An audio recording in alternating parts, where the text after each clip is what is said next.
m'appelle Saïti, je suis musicien.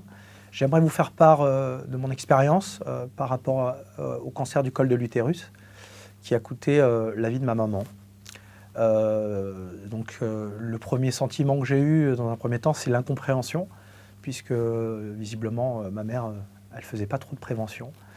L'impuissance et être spectateur de cette maladie qui ravage en quelques mois la vie, ça m'a coûté beaucoup et c'est pour ça qu'aujourd'hui je viens à vous pour vous expliquer qu'il y a quand même un minimum de prévention. Si cette maladie, ce cancer est pris à temps, il n'y aura aucune conséquence. Le frottis est important parce que la vie c'est important et de faire des contrôles réguliers. Je pense que ça nous permettra tous de mieux dormir.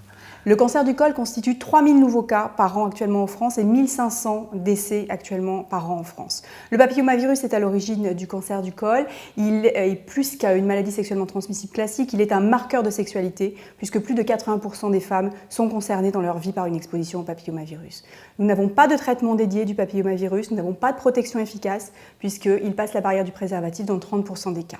La majorité des cas d'exposition au papillomavirus se soldent par une résolution spontanée avec l'immunité. Néanmoins, les femmes qui ne s'en débarrassent pas spontanément peuvent évoluer vers des lésions précancéreuses, que l'on appelle des dysplasies, qui, si elles ne sont pas dépistées et pas traitées, peuvent aboutir à un cancer du col de l'utérus. C'est pourquoi il est fondamental de réaliser un dépistage par le frottis cervico-vaginal tous les 2 à 3 ans, entre 25 et 65 ans idéalement, chez votre gynécologue.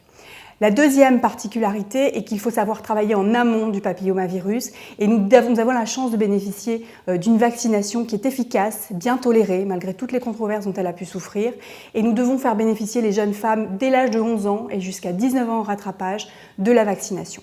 Nous sommes les mauvais élèves du monde puisque 80% des jeunes femmes dans le monde parmi les pays vaccinés peuvent en bénéficier alors qu'en France, seuls 15% des jeunes femmes sont vaccinées. Il est donc important de réagir et j'aurai 2 messages. Chez les plus jeunes femmes d'entre nous, vaccinons-nous et chez toutes les femmes entre 25 et 65 ans, les vaccinées comme les non vaccinées, faisons-nous dépister.